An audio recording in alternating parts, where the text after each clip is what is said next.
नमस्कार दोस्तों, मैं मास्टर ओपी लेगा चाणक्य अनअकैडमी की ऑनलाइन क्लास में आप सभी का हार्दिक स्वागत करता हूं। दोस्तों, हम पढ़ रहे हैं भारतीय स्वतंत्रता आंदोलन और इस कड़ी में आज हम पढ़ेंगे खिलाफत आंदोलन। तो आइए दोस्तों, आज की क्लास अपनी स्टार्ट करते हैं और खिलाफत आंदोलन को विस्तार से समझते हैं। क्या है खिलाफत आंदोलन? तो दोस्तों, सबसे ऊपर अपनी हेडिंग लगा लीजिए, खिलाफत आंदोलन।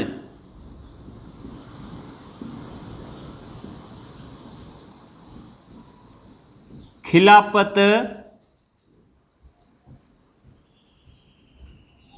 आंदोलन। खिलाफत आंदोलन ध्यान दीजिए, ये कब से कब तक चला, तो इनका वर्ष भी आप लिख लीजिए। 1919 से 1924 ईस्वी के मध्य खिलाफत आंदोलन चला था। तो ध्यान दीजिए दोस्तों, खिलाफत का मामला तुर्की देश से संबंधित है और इनका भारतीयों से किस प्रकार संबंध है, तो ये मैं आपको विस्तार से इस वीडियो में समझाऊंगा। तो आप वीडियो को पूरा ज़रूर देखें और अभी तक कोई नया सदस्य है तो चैनल को सब्सक्राइब भी ज़रूर कर दें। और दोस्तों, वीडियो को ज़्यादा से ज़्यादा शेयर ज़रूर करें। तो आइए दोस्तों, मैं आज विस्तार से आपको समझाता हूँ खिलाफत आंदोलन। ध्यान दीजिए दोस्तों, तुर्की देश के अंदर, ये मान लो तुर्की देश है। देखिए दोस्तों, ये क्या है? तुर्की, ठीक है। तो तुर्की का सुल्तान, ध्यान दीजिए, तुर्की के सुल्तान से संबंधित ये मामला है।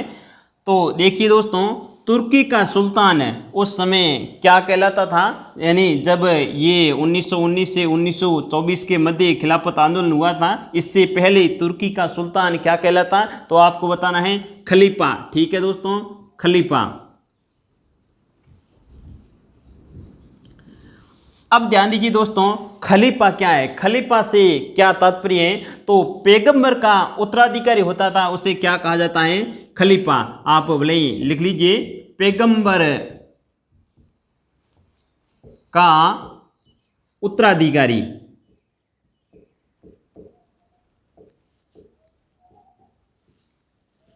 पैगंबर का उत्तराधिकारी इनको क्या कहते हैं? खलीफा। ठीक है दोस्तों। और इस्लामी जगत का धार्मिक नेता भी था, तो ये भी लिख लीजिए आप, इस्लामी जगत का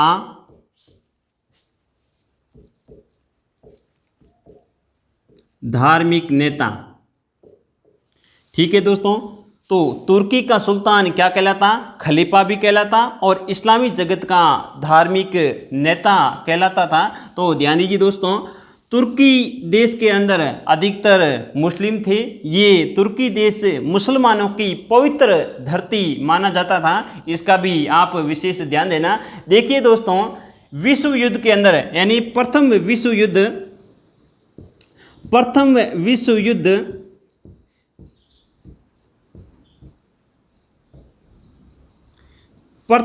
युद्ध के अंदर तुर्की ने किसका सहयोग दिया, तो आपको बताना है जर्मनी का। ध्यान दीजिए, तुर्की ने सहयोग किसका दिया? जर्मनी का। ठीक है। और जर्मनी का सहयोग, ध्यान दीजिए, ब्रिटेन के विरोध में दिया था। ब्रिटेन के विरुद्ध, यानी दोस्तों आपको पता होगा जर्मनी और ब्रिटेन के मध्य दुश्मनी थी और तुर्की ने किसका सहयोग दिया? जर्मनी का। ब्रिटेन के विरुद्ध जर्मनी का सहयोग दिया। अब ध्यान दीजिए दोस्तों, जब प्रथम विश्व युद्ध लड़ा जा रहा था, प्रथम विश्व युद्ध कब से कब तक था, तो आपको बताना है 1914 से 1918 के मध्य प्रथम विश्व युद्ध हुआ था। प्रथम विश्व युद्ध के अंदर, ध्यान दीजिए, भारतीय मुसलमानों का सहयोग प्राप्त करना चाहते थे ब्रिटेन वासी। ध्यान दीजिए, तब भारतीय मुसलमानों को ये ध्यान दीजिए भय सताता था कि युद्धोपरांत अर्थात युद्ध समाप्त होने के बाद अंग्रेज तुर्की से अवश्य बदला लेंगे, ये भारतीय मुसलमानों को भय था। तो ये भी आप विशेष कहीं लिख लीजिए कि भारतीय मुसलमानों को ये भय था कि युद्धोपरांत अर्थात युद्ध समाप्त होने के बाद अंग्रेज अवश्य ही बदला लेंगे। तो इस बात का भारतीय मुसलमानों को डर था। इस कारण भारतीय मुसलमानों ने प्रथम विश्व युद्ध में अंग्रेजों का सहयोग नहीं दिया अर्थात मना कर दिया। तब इंग्लैंड के प्रधानमंत्री जिसका नाम था डेविड लॉयड जॉर्ज, क्या नाम था? डेविड लॉयड जॉर्ज, ठीक है। तो आप लिख लीजिए कहीं,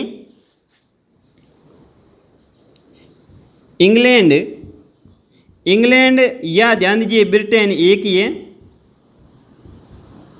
ब्रिटेन के प्रधानमंत्री कौन है? तो आपको लिखना है, ध्यान दीजिए, डेविड लॉयड जॉर्ज। तो डेविड लॉयड जॉर्ज ब्रिटेन के उस समय प्रधानमंत्री थे। इस प्रधानमंत्री ने भारतीय मुसलमानों को ये विश्वास दिलाया और घोषणा की कि तुर्की के साथ किसी भी प्रकार का अन्याय नहीं किया जाएगा। यानी आप यहाँ लिख लीजिए, इसने क्या घोषणा की कि तुर्की के साथ, ध्यान दीजिए दोस्तों, तुर्की के साथ किसी भी प्रकार का अन्याय नहीं किया जाएगा, नहीं किया जाएगा। ठीक है दोस्तों, यानी भारतीय मुसलमानों को ब्रिटेन के प्रधानमंत्री ने विश्वास दिला दिया। ब्रिटेन के प्रधानमंत्री कौन थे? डेविड लॉयड जॉर्ज ने ये विश्वास दिलाया कि तुर्की के साथ किसी भी प्रकार का अन्याय नहीं किया जाएगा, अर्थात प्रथम विश्व युद्ध समाप्त होने के बाद भी तुर्की के साथ अन्याय नहीं किया जाएगा, इसलिए आप हमारा सहयोग दो। ये भारतीय मुसलमानों को कहा इंग्लैंड के प्रधानमंत्री ने। अब ध्यान दीजिए, जब प्रथम विश्व युद्ध की समाप्ति हुई, यानी प्रथम विश्व युद्ध की समाप्ति कब हुई? तो आपको बताना है 1918, और अगर आपको तारीख पूछे तो क्या बताना है? 11 नवंबर। ये भी आप विशेष ध्यान देना। यानी प्रथम विश्व युद्ध की समाप्ति, प्रथम विश्व युद्ध की समाप्ति कब हुई? 11 नवंबर 1918। ठीक है, 11 नवंबर 1918 को जब प्रथम विश्व युद्ध समाप्त हुआ, प्रथम विश्व युद्ध के परिणाम स्वरूप ध्यान दीजिए जर्मनी की भी हार हुई और इनके साथ साथ में तुर्की की भी हार हुई। अब ध्यान दीजिए दोस्तों, जब इन दोनों की हार हो गई, यानी ये दोनों किस खेमे में थे? तो ध्रुवीय राष्ट्र में, और ब्रिटेन किस तरफ था? तो मित्र राष्ट्र में। तो ये भी आप विशेष तथ्य ध्यान देना। तो इनकी हार हुई। इसके बाद ब्रिटेन ने तुर्की के साथ में एक संधि की थी, उस संधि का नाम है सेवरे की संधि। तो आप विशेष ध्यान दीजिए, यहाँ लिख लीजिए सेवरे की संधि।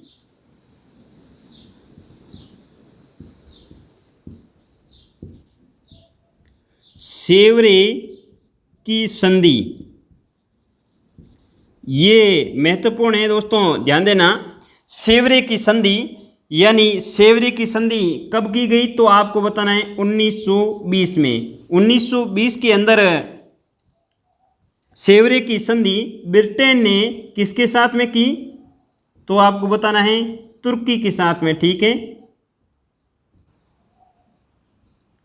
तुर्की के साथ। ठीक है, ब्रिटेन और तुर्की के मध्य सेवरे की संधि हुई और इस संधि के तहत ध्यान दीजिए क्या किया गया, यानी तुर्की साम्राज्य को मित्र राष्ट्रों के अंदर बांट दिया था। तुर्की साम्राज्य को क्या किया? मित्र राष्ट्रों में बांट दिया। तो ये भी आप पहला पॉइंट यहाँ लिख लीजिए कि तुर्की साम्राज्य को मित्र राष्ट्रों में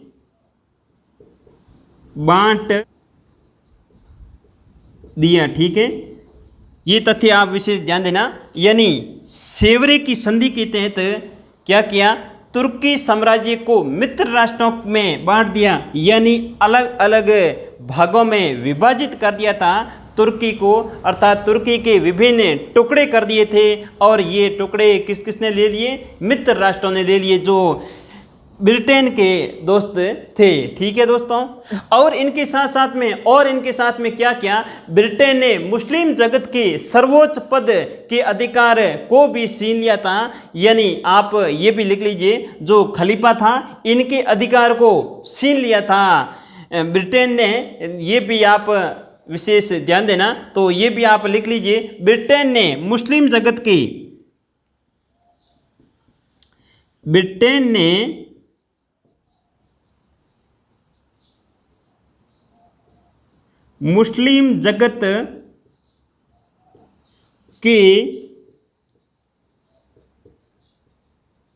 सर्वोच्च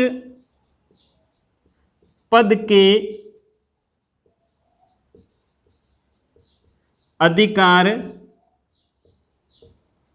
छीन लिए। ठीक है, ये भी आप विशेष ध्यान देना, ब्रिटेन के मुस्लिम जगत के सर्वोच्च पद के अधिकार भी ब्रिटेन ने छीन लिए थे। और तीसरा, और इनके साथ में अन्याय क्या किया कि मित्र राष्ट्रों ने खलीफा का अपमान किया। तो ये भी आप लिख लीजिए, मित्र राष्ट्रों ने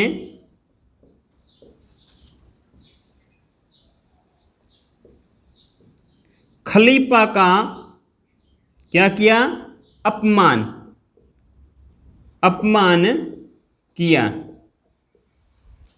अब देखिए दोस्तों, सेवरे की संधि ही खिलाफत आंदोलन का कारण है। तो आपको अगर कारण पूछे तो क्या बताना है, ध्यान दीजिए, सेवरे की संधि। और सेवरे की संधि के अंतर्गत ध्यान दीजिए क्या हुआ, तुर्की साम्राज्य को मित्र राष्ट्रों में बांट दिया और ब्रिटेन ने मुस्लिम जगत के सर्वोच्च पद के अधिकार छीन लिए। और मित्र राष्ट्रों के, ध्यान दीजिए, मित्र राष्ट्रों ने क्या किया, खलीफा का अपमान किया। ये भी आप विशेष ध्यान देना। तो इस प्रकार देखिए, ब्रिटेन के द्वारा और मित्र राष्ट्रों के द्वारा तुर्की के साथ में इस प्रकार अपमान किया। इस अपमान की ठेस भारतीय मुसलमानों को पहुंची। और भारतीय मुसलमानों को जब ठेस पहुंची तब गांधी जी को इस बात का पता चला और गांधी जी ने, ध्यान दीजिए, हिंदू मुस्लिम एकता स्थापित करने का ये सुनहरा अवसर समझा। और ध्यान दीजिए, गांधी जी मुस्लिम समुदाय को राष्ट्रीय आंदोलन की मुख्य धारा में लाने का भी प्रयास कर रहे थे। तो ये इनको सबसे अच्छा स्वर्णिम अवसर मिल गया था कि भारतीय मुसलमानों को राष्ट्रीय आंदोलन में, अर्थात राष्ट्रीय आंदोलन की मुख्य धारा में लाने का ये स्वर्णिम अवसर था। तो इसलिए ध्यान दीजिए, महात्मा गांधी जी ने भारतीय मुसलमानों को ये सलाह दी और सुझाव दिया कि अब आप अखिल भारतीय खिलाफत समिति का गठन करो। तो ये भी आप यहाँ लिख लीजिए, गांधी जी ने, ध्यान दीजिए, सुझाव दिया। सुझाव दिया किनको, भारतीय मुसलमानों को।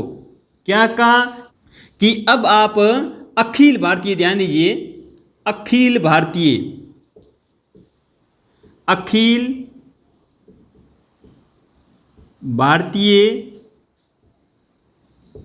खिलाफत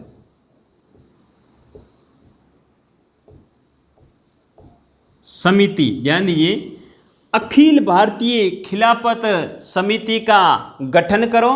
तो ध्यान दीजिए, गांधी जी के सुझाव पर अखिल भारतीय खिलाफत समिति का गठन किया। और ये गठन किस किसने किया, तो आपको ध्यान दीजिए, पहला तो आपको नाम लिखना है अली बंधुओं का। तो लिख लीजिए यहाँ, ये गठन किस किसने किया, अली बंधु।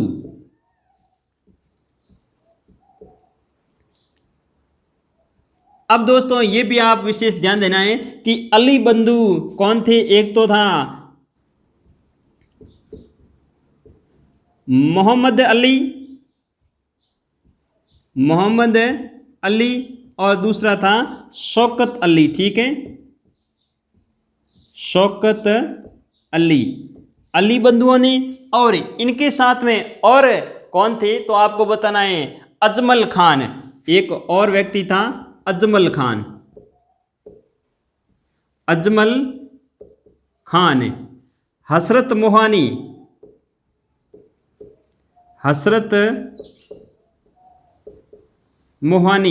हसरत मोहानी और इनके साथ में था मौलाना आजाद।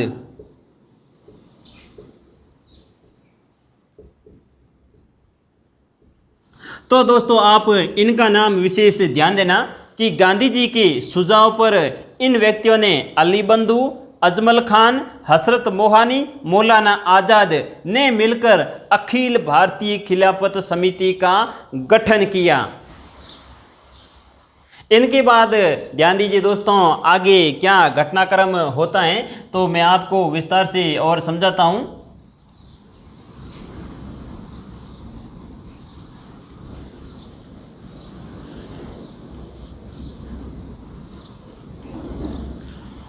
अखिल भारतीय खिलाफत समिति के गठन के बाद में इनका प्रथम अधिवेशन होता है। ध्यान दीजिए दोस्तों, प्रथम अधिवेशन कहाँ होता है तो आपको बताना है दिल्ली के अंदर है प्रथम अधिवेशन। यानी दोस्तों आप आगे भी लिख लीजिए, समिति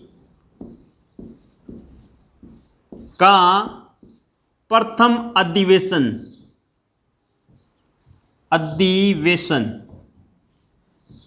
प्रथम अधिवेशन कहाँ हुआ था तो आपको बताना है दिल्ली में। कहाँ हुआ?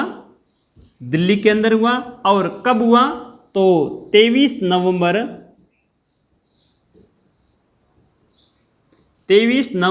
1919 को 23 नवंबर 1919 को अखिल भारतीय खिलाफत समिति का प्रथम अधिवेशन हुआ। और कहाँ हुआ तो आपको बताना है दिल्ली के अंदर। और ध्यान दीजिए किनकी अध्यक्षता में हुआ तो आपको बताना है महात्मा गांधी जी की अध्यक्षता। ठीक है, किसकी अध्यक्षता में हुआ तो आपको बताना है महात्मा गांधी।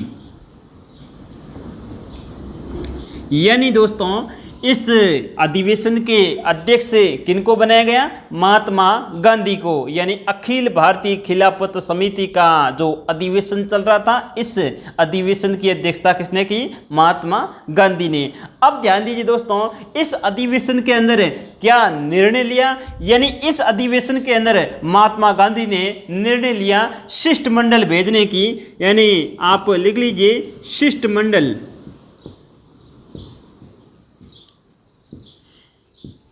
ब्रिटेन के अंदर शिष्टमंडल भेजा जाएगा वायसराय के पास में। और इस खिलाफत का मुद्दा वायसराय को बताया जाएगा कि आपने ये पहले तो वादा किया था कि हम तुर्की के साथ में किसी प्रकार का अन्याय नहीं करेंगे, परंतु अब आप अपने वादे से मुकर गए हो और इनके साथ में घोर अन्याय कर दिया है। तो इस मुद्दे को लेकर ध्यान दीजिए गांधी जी ने शिष्टमंडल भेजे थे।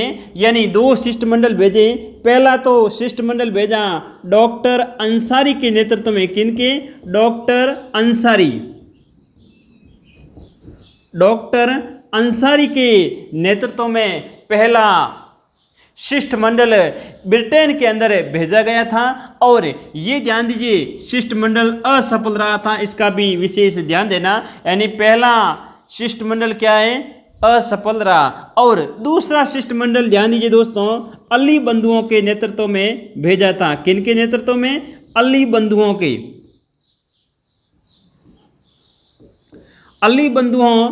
नेतृत्व में।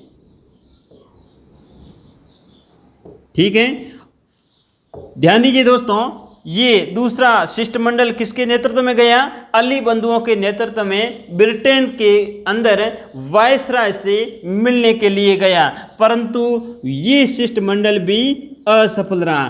अब ध्यान दीजिए दोस्तों, यानी गांधी जी ने 2 शिष्टमंडल ब्रिटेन भेजे वायसराय के पास में, और दोनों ही शिष्टमंडल असफल रहे। अब ध्यान दीजिए दोस्तों, आगे गांधी जी क्या करते हैं, इन शिष्टमंडलों की असफलता को देखते हुए गांधी जी ने कहा कि अब हमको असहयोग आंदोलन प्रारंभ कर देना चाहिए। ठीक है दोस्तों, तो आप यहाँ लिख लीजिए फैसला, यानी गांधी जी ने क्या फैसला लिया कि अब हमें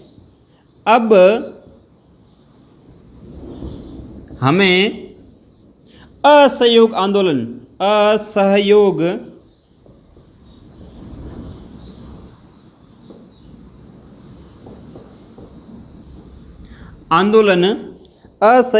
आंदोलन प्रारंभ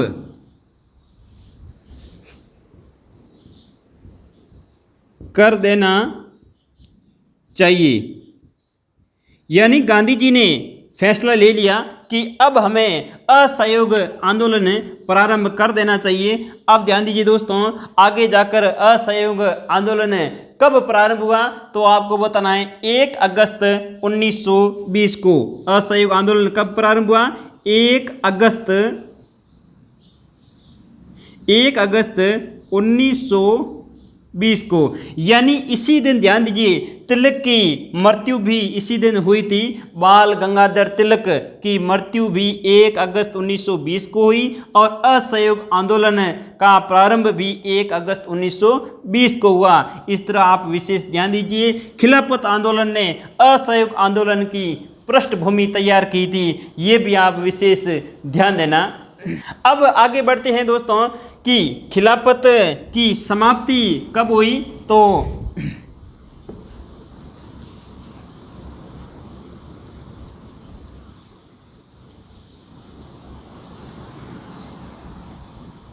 हेडिंग लगा लीजिए, खिलाफत की समाप्ति।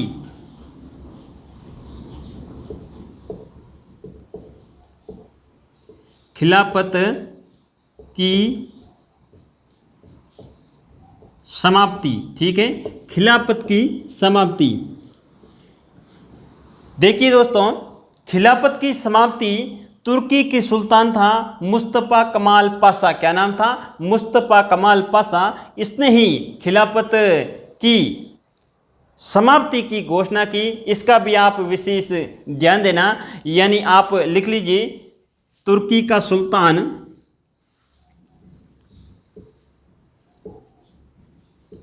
तुर्की का उस समय सुल्तान कौन था,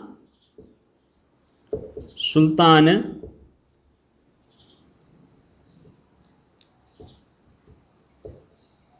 मुस्तफ़ा कमाल पाशा। ठीक है, मुस्तफ़ा कमाल पाशा।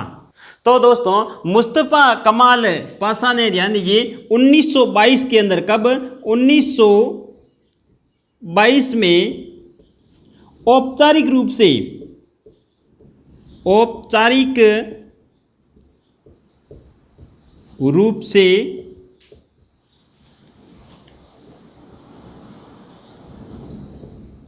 समाप्त करने की घोषणा की। ठीक है, अब ध्यान दीजिए दोस्तों, 1920 में खिलाफत की, ध्यान दीजिए, औपचारिक रूप से समाप्त करने की घोषणा की। तो ये भी आप विशेष ध्यान देना, 1922 के अंदर लगभग समाप्त हो गया। और इसके बाद में ध्यान दीजिए 1924 में पूर्ण रूप से ये खिलाफत समाप्त हो गया था। तो ये भी आप लिख लीजिए, 1924 ईस्वी में पूर्ण रूप से या पूर्ण रूपेण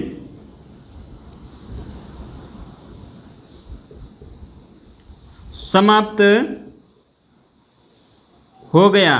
ध्यान दीजिए, खिलाफत आंदोलन पूर्ण रूप से कब समाप्त हुआ, तो आपको बताना है 1924 के अंदर। और औपचारिक रूप से समाप्त करने की घोषणा कब की गई, तो आपको बताना है 1922 के अंदर।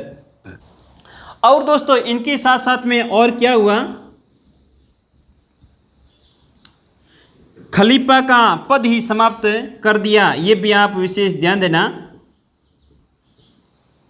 खलीफा का पद समाप्त कर दिया। तो ये आपको समझ में आ गया होगा, खिलाफत की समाप्ति किसने की, तुर्की का ही सुल्तान था जिसका नाम था मुस्तफ़ा कमाल पाशा। ठीक है, मुस्तफ़ा कमाल पाशा ने खिलाफत की समाप्त करने की घोषणा कब की, 1922 में औपचारिक रूप से घोषणा की। और ध्यान दीजिए 1924 में खिलाफत पूर्ण रूप से समाप्त हो गया था, इसका भी दोस्तों ध्यान देना। और बाद में क्या किया, खलीफा पद ही समाप्त कर दिया, यानी 1924 के अंदर खिलाफत पूर्ण रूप से समाप्त हो गया था। और इनके बाद में आगे ध्यान दीजिए, एक और तथ्य आप लिख लीजिए, एक व्यक्ति का नाम लिखिए, खान अब्दुल गफ्फार खान। अब्दुल गफ्फार खान, खान अब्दुल गफ्फार खान, इनको ध्यान दीजिए सीमांत गांधी भी कहा जाता है। सीमांत गांधी। देखिए दोस्तों, खान अब्दुल गफ्फार खान ने भी इस खिलाफत आंदोलन के अंदर सक्रिय भूमिका निभाई थी, तो ये भी तथ्य आप विशेष ध्यान देना, सक्रिय भूमिका निभाई। ठीक है, और इस खिलाफत आंदोलन ने असहयोग आंदोलन की पृष्ठभूमि भी तैयार की, ये मैंने आपको पहले ही भी बता दिया था। अगर दोबारा लिखना चाहे तो आप लिख सकते हैं कि खिलाफत आंदोलन ने असहयोग आंदोलन की पृष्ठभूमि तैयार की। ठीक है दोस्तों, तो आपको, मुझे उम्मीद है कि पूर्ण रूप से ये टॉपिक आपको अच्छी तरह से समझ में आ गया होगा। और एक बार मैं शॉर्ट में फिर आपके सामने रिवीजन कर देता हूं। यानी दोस्तों, खिलाफत आंदोलन कब से कब तक हुआ, तो आपको बताना है 1919 से 1924 के मध्य। ठीक है, अब ध्यान दीजिए, मामला क्या था, तुर्की के सुल्तान का मामला था। यानी तुर्की का सुल्तान क्या कहलाता, खलीफा भी कहलाता और इस्लामी जगत का नेता कहलाता था। ठीक है दोस्तों, और जब प्रथम विश्व युद्ध हो रहा था तो प्रथम विश्व युद्ध के अंदर तुर्की किसके साथ में युद्ध लड़ा था, तो आपको बताना है जर्मनी के साथ में और इंग्लैंड अर्थात ब्रिटेन के विरोध में। ठीक है, तब भारतीय मुसलमानों को ये भय सता रहा था कि युद्धोपरांत अर्थात प्रथम विश्व युद्ध की समाप्ति के बाद अंग्रेज तुर्की से बदला अवश्य लेंगे। इस बात को लेकर भारतीय मुसलमानों में भय था और भारतीय मुसलमानों का सहयोग भी लेना चाहते थे अंग्रेज प्रथम विश्व युद्ध के अंदर। तो ध्यान दीजिए, भारतीय मुसलमानों ने स्पष्ट मना कर दिया कि हम आपका सहयोग नहीं करेंगे। क्यों? क्योंकि आप अगर इनके साथ में अर्थात तुर्की के सुल्तान के साथ में आप किसी प्रकार का अन्याय नहीं करें या धार्मिक मामले में आप हस्तक्षेप नहीं करेंगे, तब हम आपका सहयोग दे सकते हैं, अन्यथा हम आपका सहयोग नहीं देंगे। तभी ध्यान दीजिए, ब्रिटेन के प्रधानमंत्री जिनका नाम था डेविड लॉयड जॉर्ज, ठीक है, डेविड लॉयड जॉर्ज ने ये घोषणा की कि तुर्की के साथ में किसी भी प्रकार का अन्याय नहीं किया जाएगा। तो इनकी घोषणा के बाद में भारतीय मुसलमानों ने अंग्रेजों का सहयोग दिया और प्रथम विश्व युद्ध हुआ। प्रथम विश्व युद्ध के अंदर ब्रिटेन अर्थात मित्र राष्ट्र विजय रहे और ध्रुवीय राष्ट्र के अंदर ध्यान दीजिए ये जर्मनी और तुर्की भी शामिल थे। तो ये असफल अर्थात इनको हार का सामना करना पड़ा और इनके बाद में ब्रिटेन ने तुर्की के साथ में एक संधि की थी। उस संधि का नाम है सेवरे की संधि। ठीक है, तो सेवरे की संधि ही खिलाफत आंदोलन का मुख्य कारण थी। क्यों दोस्तों? क्योंकि ध्यान दीजिए सेवरे की संधि किनके साथ में की गई? पहले तो आप ध्यान दीजिए, ब्रिटेन ने तुर्की के साथ में सेवरे की अपमानजनक संधि की गई। इस संधि के तहत क्या क्या किया गया? पहले तो ध्यान दीजिए, तुर्की के यानी तुर्की देश के अलग अलग टुकड़े कर दिए और सभी टुकड़े मित्र राष्ट्रों ने आपस में बांट लिए, यानी तुर्की साम्राज्य को छीन भिन्न कर दिया।